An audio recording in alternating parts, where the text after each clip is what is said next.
Welcome to Simplified UPSC by PPP, where we listen, learn, and grow together. Detailed notes in English and Hindi, plus practice questions for prelims and mains, only on our Telegram channel. Link in description. Want early access to all videos of this series? Join our paid Telegram group for just 499 rupees. One-time payment, lifetime access. WhatsApp now to join us.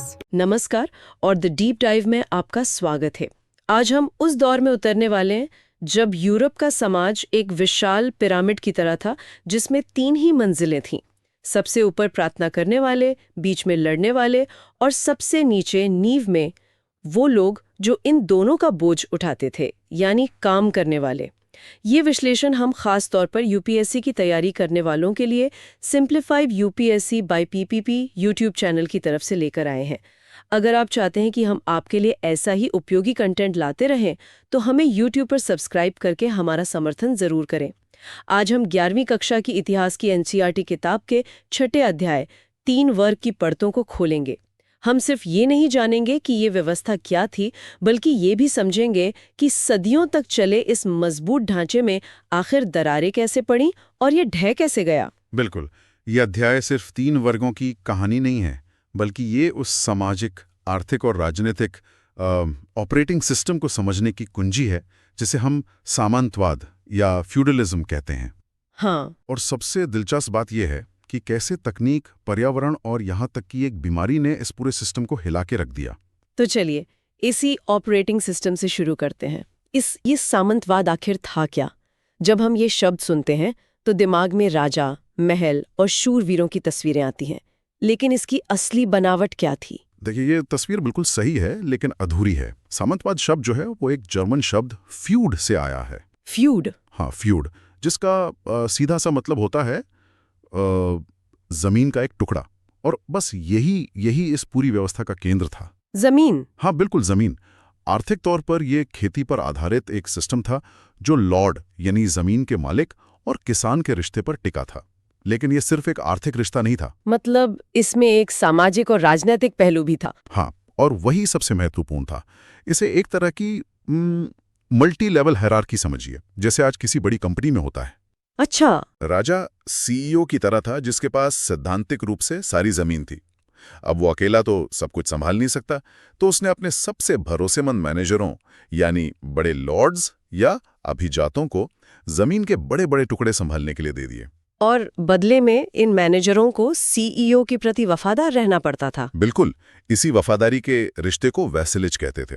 Lord's को राजा को जरूरत पड़ने पर सैनिक देने पड़ते थे और उसकी संप्रभुता माननी होती थी। फिर ये बड़े लॉर्ड्स अपने नीचे छोटे लॉर्ड्स और नाइट्स को जमीन के और छोटे टुकड़े देते थे और उनसे भी वैसी ही वफादारी की उम्मीद करते थे। सही बात है।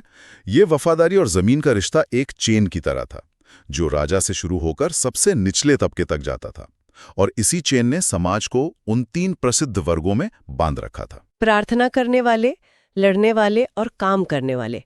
तो चलिए इस पिरामिड की सबसे ऊपरी मंजिल से शुरू करते हैं। पहला वर्ग यानी पादरी। चर्च की शक्ति को आज के दौर में समझना थोड़ा मुश्किल है। क्या वो सिर्फ एक धार्मिक संस्था थी? बल्कि अपने आप में एक सरकार थी। सरकार? हाँ, उसके अपने कानून थे, अपनी जमीनें थीं जो राजाओं से भी ज्यादा थीं, और वो लोगों से टिथ नाम का एक धार्मिक टैक्स भी वसूलती थी।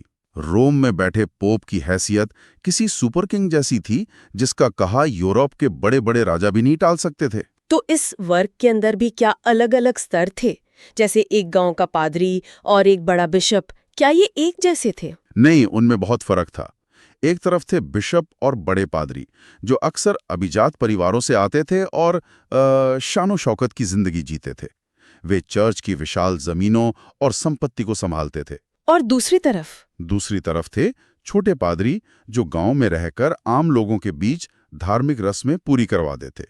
लेकिन एक तीसरा समूह भी था जो इन सबसे अलग था। आप भिक्षुओं और ननों की बात कर रहे हैं? हाँ, मंक्स और नन्स। ये वो लोग थे जो दुनिया की भीड़ भाड़ से दूर मठों यानी मॉनेस्ट्रीज में रहते थे। ये अपना पूरा जीवन प्रार्थना, अध्ययन और शारीरिक मेहनत जैसे खेती में बिताने की शपथ लेते थे। अच्छा। ये मठ सिर्फ पूजा पाठ की जगहें नहीं थे, बल्कि उस अंधेरे दौर में ज्ञान और कला के आप कह सकते हैं बचे खुचे द्वीप थे। मतलब उस समय की ज्यादातर किताबें और ज्ञान वहीं सुरक्षित था। बिल्कुल, ज्यादातर किताबें इन्हीं मठों में लिखी या कॉपी की जाती थीं। इटली का सेंट बेनेडिक्ट मठ या फ्रांस का क्लूनी मठ इसके बेहतरीन उदाहरण हैं। तो पहला वर्ग आत्मा की रक्षा का दावा करता था, लेकिन उस अराजक दौर में लोगों के शरीर और उनकी जमीन की रक्षा कौन करता था? यहीं पर तस्वीर में आता है दूसरा वर्ग, अभिजात वर्ग, जिनके हाथ में तलवार थी। सही, ये वर्ग समाज का नियंत्रक था। इनकी शक्ति वैसलेज की प्रथा पर टिकी थी, जिसकी हमने अभी बात की। राजा से मिली जमीन ही इनकी हैसियत और ताकत का स्रोत थी। इस जमीन को मैनर की जागीर या मैनोरियल एस्टेट कहा जाता था। और ये मैनर की जागीर सिर्फ जमीन का टुकड़ा नहीं थी, ये अपने आप में एक पूरी दुनिया थी, है ना? बिल्कुल। सोचिए, एक ऐसी जगह जहां लॉर्ड का बड़ा सा घर या छोटा किला हो, कुछ गांव हो, खेत हो, जंगल हो और एक चर्च हो।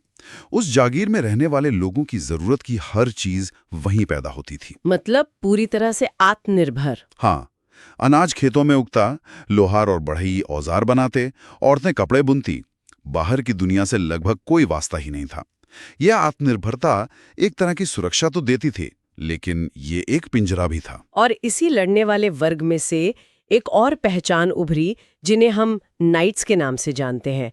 फिल्मों में हम इन्हें बड़े बहादुर योद्धाओं के रूप में देखते हैं। इनका उदय क्यों हुआ? 9वीं सदी के बाद यूरोप में लगातार छोटे छोटे स्थानीय युद्ध होते रहते थे। उस दौर में कोई बड़ी केंद्रीय सेना नहीं थी, इसलिए लॉर्ड्स को अपनी जमीन की रक्षा के लिए कुशल, प्रशिक्षित घुड़सवार सैनिकों की जरूरत पड़े। और यहीं से नाइट एक अलग वर्ग के रूप में उभरे। हाँ, वे अपने लॉर्ड से वैसे ही जुड़े थे जैसे लॉर्ड राजा से। यानी उन्हें भी वफादारी के बदले में जमीन मिलती थी। हाँ, लॉर्ड एक नाइट को जमीन का एक हिस्सा देता था, जिसे फीफ कहता थे। ये 1000 से 2000 एकड़ या उससे भी ज्यादा हो सकता था। इतनी जमीन? जी। इस जमीन से होने वाली आमदनी से नाइट अपने घोड़े, हथियार और कवच का खर्च उठाता था।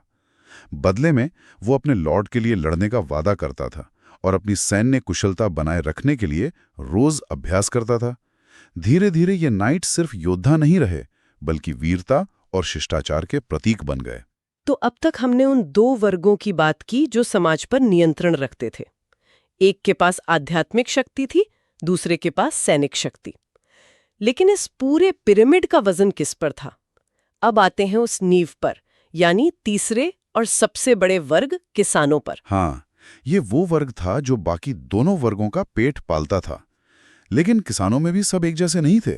एक थे स्वतंत्र किसान, जिनके पास अपनी थोड़ी बहुत जमीन होती थी, लेकिन उन्हें भी लॉर्ड के लिए काम करना पड़ता था। हाँ, युद्ध के समय उन्हें लॉर्ड के लिए 40 दिन की सैन्य सेवा देनी पड़ती थी। पर ज्यादातर किसान सर्फ यानी कृषिदास थे और उनकी हालत बहुत खराब थी। सर्फ? ये शब्द सुनने में ही भारी लगता है।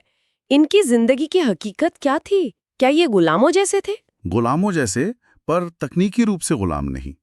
उन्हें खरीदा बेचा नहीं जा सकता था, लेकिन वे जमीन से बंधे थे।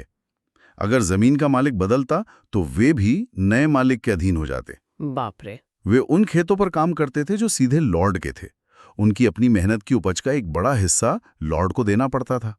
इसके अलावा उन्हें हफ्ते में 3 या उससे ज्यादा दिन बिना किसी मजदूरी के लॉर्ड के खेतों, सड़कों या इमारतों पर काम करना पड़ता था। इसे श्रम सेवा कहते थे। एक मिनट, मतलब उनकी अपनी कोई आजादी, कोई मर्जी नहीं थी, अपनी जिंदगी के फैसले लेने का भी हक नहीं था? लगभग नहीं। वे लॉर्ड की इजाजत के बिना अपनी जागीर छोड़कर नहीं जा सकते थे। अपनी पसंद से शादी करने के लिए भी लॉर्ड का आशीर्वाद और उसे दिया जाने वाला शुल्क जरूरी था। अविश्वसनीय है। यही नहीं, अपनी ही फसल से रोटी पकाने के लिए उन्हें लॉर्ड के तंदूर का इस्तेमाल करना पड़ता था और उसके लिए भी पैसे देने पड़ते थे। आटा पिसवाने के लिए लॉर्ड की चक्की, अंगूर से शराब बनाने के लिए उसका वाइन प्रेस, हर चीज पर लॉर्ड का नियंत्रण था और हर चीज के लिए शुल्क था। ये सुनना ही मुश्किल हो गया है। ये कठोर व्यवस्था सदियों तक चली, लेकिन इतिहास हमें सिखाता है कि कुछ भी हमेशा के लिए नहीं रहता। इस मजबूत दिखते पिरामिड में दरारें पड़नी कैसे शुरू हुई? क्रांति तो हुई, लेकिन वो तलवार से नहीं, हल से शुरू हुई। 11वीं सदी से यूरोप के खेतों में कुछ ऐसे बदलाव आने शुरू हुए जो बाहर से बहुत छोटे लगते थे, पर उनका असर बहुत बड़ा था। मतलब छोटे छोटे बदलावों की एक चेन रिएक्शन, जैसे पहले किसान लकड़ी के हल इस्तेमाल करते थे जो जमीन को सिर्फ खरोचते थे। अब उनकी जगह लोहे की भारी नोक वाले हल और मोल्ड बोर्ड आ गए जो जमीन को गहराई तक जोत कर पलट देते थे। इससे मिट्टी की उपजाऊ शक्ति का पूरा इस्तेमाल होने लगा होगा। बिल्कुल। दूसरा बदलाव जानवरों को जोतने के तरीके में हुआ। पहले जुआ जानवर के गले में फंसाया जाता था जिससे उसका दम घुटता था। अब कंधे वाले जुए का इस्तेमाल होने लगा जिसे जानवर अपनी पूरी ताकत लगा पाते थे। घोड़ों के पैरों में लोहे की नाल लगाई जाने लगी जिससे उनके खुर सुरक्षित रहते थे। और मैंने भूमि के उपयोग में भी एक बड़े बदलाव के बारे में पढ़ा है। 2 खेत प्रणाली से 3 खेत प्रणाली की ओर जाना। ये क्या था? ये एक क्रांतिकारी बदलाव था। पहले किसान अपनी जमीन को 2 हिस्सों में बांटते थे, एक में खेती करते और दूसरे को खाली छोड़ देते। अब वे जमीन को 3 हिस्सों में बांटने लगे। अच्छा। हाँ, एक में शरद ऋतु में गेहूं बोते, दूसरे में वसंत में मटर, सेम या मसूर जैसी फसलें, और सिर्फ तीसरा हिस्सा खाली रहता। इसका नतीजा क्या निकला? नतीजा जबरदस्त था। खाद्य उत्पादन लगभग 2 गुना हो गया। लोगों के खाने में मटर और दालों के कारण प्रोटीन की मात्रा बढ़ी, जिससे उनकी सेहत सुधरी। और जब पेट भरा होता है तो आबादी बढ़ती है। सही पकड़ा है आपने। यूरोप की आबादी 1000 ईस्वी में 42 मिलियन से बढ़कर 1300 तक 73 मिलियन हो गई। और इस बढ़ती आबादी और अतिरिक्त अनाज का समाज पर क्या असर पड़ा? अतिरिक्त अनाज का मतलब था कि अब हर किसी को किसान होने की जरूरत नहीं थी। कुछ लोग दूसरे काम कर सकते थे, जैसे कारीगरी या व्यापार। इससे शहरों का विकास हुआ। लोग गांवों से शहरों की ओर आने लगे। और यहीं से सामंती व्यवस्था की पकड़ कमजोर होने लगी। बिल्कुल। शहरों में व्यापारी और कारीगर अमीर और शक्तिशाली होने लगे। उन्होंने अपने संघ बनाए जिन्हें गिल्ड कहते थे, और शहरों ने लोगों को एक ऐसी चीज दी जो जागीर में नहीं मिल सकती थी, आजादी। एक कहावत थी कि शहर की हवा स्वतंत्र करती है। अच्छा, वो कैसे? नियम ये था कि अगर कोई सर्फ अपने लॉर्ड से भागकर 1 साल और 1 दिन तक किसी शहर में बिना पकड़े रह जाता तो वो आजाद नागरिक बन जाता था। वाह, तो सब कुछ अच्छा चल रहा था। खेती बेहतर हो रही थी, शहर बढ़ रहे थे। लेकिन फिर 14वीं सदी में यूरोप पर एक भयानक संकट आ गया। ऐसा क्या हुआ? इसके 3 मुख्य कारण थे और तीनों एक साथ आए। पहला, मौसम का बदला। 13वीं सदी के अंत तक यूरोप में लघु हिमयुग यानी लिटिल आइस एज की शुरुआत हुई। मौसम ठंडा और नम हो गया, जिससे खेती मुश्किल हो गई। भयानक अकाल पड़े। और दूसरा कारण तो इतिहास की सबसे भयानक महामारियों में से एक था, ब्लैक डेथ।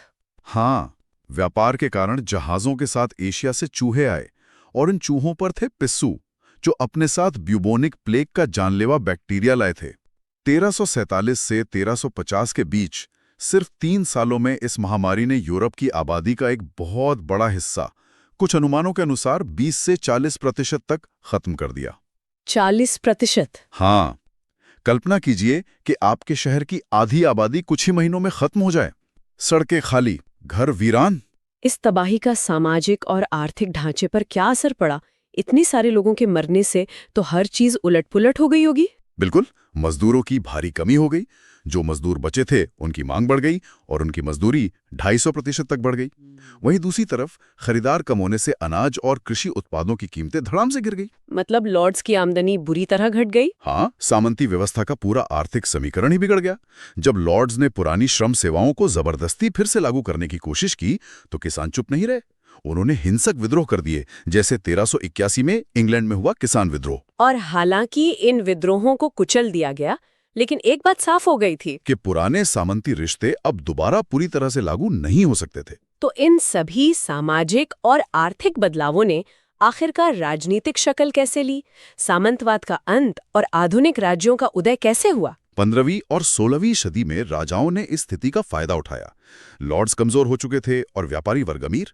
राजाओं ने व्यापारी वर्ग से पैसा लेकर अपनी ताकत बढ़ानी शुरू की। इतिहास में इन्हें नए सम्राट कहा गया। उन्होंने ऐसा क्या अलग किया जो पहले के राजा नहीं कर पाए? उन्होंने 3 बड़े काम किए। पहला, उन्होंने भाड़े के सैनिकों की एक स्थायी सेना बनाई। अब उन्हें लॉर्ड्स पर निर्भर रहने की जरूरत नहीं थी। दूसरा, उन्होंने एक स्थायी नौकरशाही यानी ब्यूरोक्रेसी बनाई। और तीसरा, उन्होंने पूरे देश में टैक्स वसूलने का एक राष्ट्रीय सिस्टम खड़ा किया। इन तीनों चीजों ने सामंतों की शक्ति की कमर तोड़ दी। बिल्कुल, सत्ता का केंद्र लॉर्ड्स के किलों से हटकर राजा के दरबार में आ गया। और इसी के साथ इंग्लैंड में संसद और फ्रांस में एस्टेट्स जनरल जैसी प्रतिनिधि सभाओं का महत्व भी बढ़ा। यहीं से आधुनिक राष्ट्र राज्यों की नींव पड़ी। तो आज हमने देखा कि कैसे यूरोप का समाज 3 वर्गों के एक कठोर पिरामिड से निकलकर शहरों, व्यापार, एक मजबूत राजशाही और एक नई सामाजिक हकीकत की ओर बढ़ा। ये एक सीधी रेखा में हुआ विकास नहीं था, बल्कि उथल-पुथल से भरा एक लंबा सफर था। और ये बदलाव हमें सिखाता है कि कोई भी सामाजिक संरचना कितनी भी मजबूत और स्थायी क्यों न दिखे, वो हमेशा के लिए नहीं होती। पर्यावरण, प्रौद्योगिकी, बीमारियां और आम लोगों का प्रतिरोध, ये ऐसी ताकतें हैं जो धीरे धीरे सबसे मजबूत दीवारों को भी गिरा सकती हैं। और आज के लिए हमारा अंतिम विचार ये सोचना दिलचस्प है कि कैसे हल में लगा लोहे का एक टुकड़ा या जहाज पर आया एक चूहा एक पूरी सामाजिक व्यवस्था को बदल सकता है। क्या आज भी हमारे समाज में टेक्नोलॉजी, क्लाइमेट चेंज या ग्लोबल सप्लाई चेन के रूप में ऐसे ही धीमे लेकिन शक्तिशाली बदलाव हो रहे हैं, जिनके पूरे असर को हम शायद अभी देख नहीं पा रहे हैं? उम्मीद है ये चर्चा आपके लिए उपयोगी रही होगी। अगर आप यूपीएससी की तैयारी से जुड़ा ऐसा ही विश्लेषण और चाहते हैं, तो simplified UPSC by PPP YouTube channel को सब्सक्राइब करना न भूलें। अगले अंक में फिर मिलेंगे। नमस्कार। Thanks for watching. Follow us on Telegram and Instagram. Don't forget to like, share, and subscribe.